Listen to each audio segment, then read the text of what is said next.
I'm typing for a good reason. I can't talk without stuttering.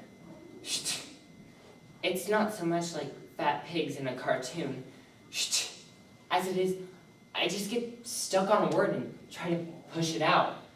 Sometimes it comes after a little bit of pushing, but at other times, I get red in the face, I lose my breath, and I get dizzy chuckles going around in my head. There's not much I can do except think of another word or just keep on pushing. The lady my parents hired to help me speak has been teaching me something called gentle air, letting a little bit of my air out before I think I'm gonna get stuck on a word.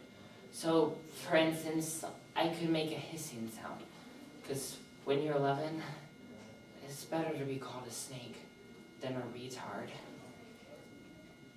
Famous actor James Earl Jones once said, quote, "One of the hardest things in life is having words in your heart that you can't utter." It may surprise you to find out that James Earl Jones, the voice of Darth Vader, had a severe stuttering problem that left him practically mute for 8 years. Stuttering is a huge issue that affects people all over the globe, and it's not well understood. Author Vince Vaughter writes Paperboy as a memoir of his own childhood as a stutterer. Mr. Vaughter went on to overcome his stuttering problem and became the editor of my hometown newspaper, the Knoxville News Sentinel. Paperboy by Vince Vaughter. One of my hard baseball throws had busted on the lip on the last day of 6th grade. That's why I told him I'd take over his paper route for the month of July. I knew I would like the throwing part of the paper route, but it's no secret, the part I dreaded the most was the collecting I'd have to do each Friday. The best thing I could do when my insides got nervous was talk to Ma'am. Ma'am came to Memphis from Mississippi when I was only 3, and it's no secret, I probably wouldn't have made it this far without her. "What do you want, little man?" "Need to talk." "I told you I'll go collecting with you." "Need to do it on my own." "Oh, I'm proud of you, little man. You be growing up. I'm sure you'll throw those papers as well as you throw a baseball." The lady my parents hired to help me speak says I have extra issues with words because my lips tighten up and the air can't get through. So I figured if I said a hard word right before I threw a paper, it might help. "Pitch! What do you call me, young man?" "Don't shake your head at me and tell me you didn't." "What's wrong with you? Can't you talk?" "Just rehearsing saying words, not what said, ma'am. Sorry." "I should hope not."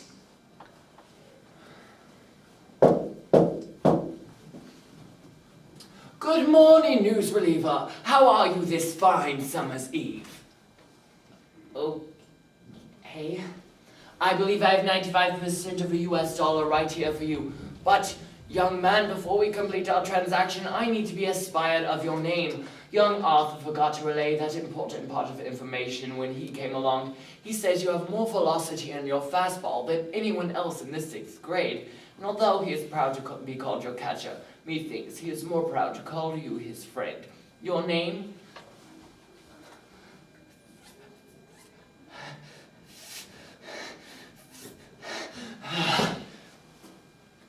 There. You simply nod your head if I'm correct.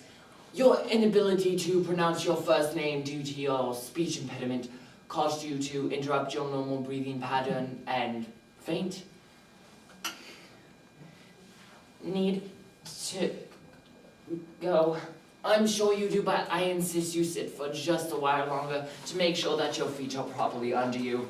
You don't have to talk. In fact, you probably won't be able to get a word in, because I can surely hold forth for the two of us. I'm an old man with too much time on his hands and not many people to hold dialogue with. First of all, let me guess that you are probably a little embarrassed that you can't pronounce your own name. No need, young traveler. I judge more on content than how one may vocalize it.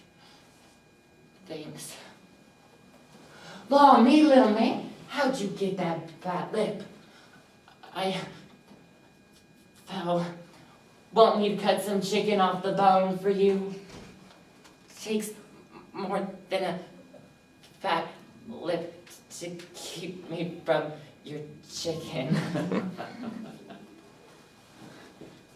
Do you have a second to answer some questions?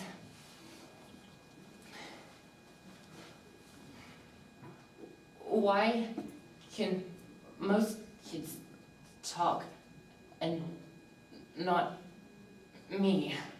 I will play Socrates and ask you a question. Why can't all the kids in the 6th grade throw a fastball as well as you can? Because they're not me. And so it follows that you are not them, correct?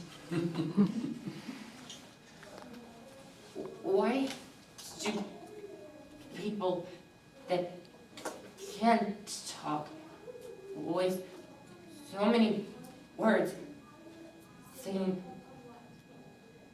nothing? Do you by any chance know the name Voltaire? Well, he answered your question quite well. He said that speech was given to man to disguise his thoughts. Whoever this Voltaire guy was, he sure threw a hard one right down the middle when he said that. Apparently people were using their words to keep you from knowing what they were actually thinking when Mr. Voltaire lived in France. And they were sure doing it a lot in Memphis in the 1950s. How can I be smart? Like you? Would you like to come inside for a moment? Never in a million years could I have envisioned what I was about to see. Books. Hundreds. Thousands. Wall to wall, floor to ceiling. What's in the books? All the world and more. Where do I start? Start implies that there is a finish. Are these all philosophy books? Oh, certainly not. Too much philosophy makes for a secondary existence. Do you have any poetry books? Oh, you have so quickly discovered one of my many deficiencies. I considered poetry to be an indulgent form of shorthand, but have worked to overcome my bias. I wrote one. Shall we hear it? Can't say words. Then transcribe it for me. Do you have a typewriter?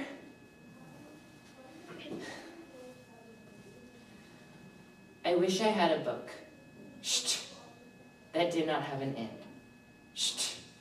I'd go and pick it up, and it's new again.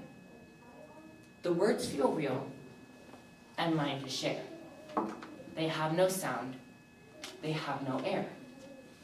My voice is clear and lets me speak. My fear is gone. I'm never weak. My words all come, and just on time. The words are true, the words are mine. Shh. Fantastic poem, my stuttering poet. You all quite right words in the air go away as quickly as you can say them, but words on paper last forever. Want to hear what I learned?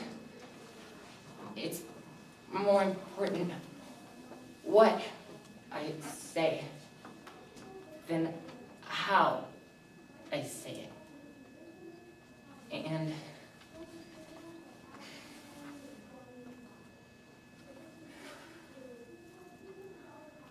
my soul doesn't stutter.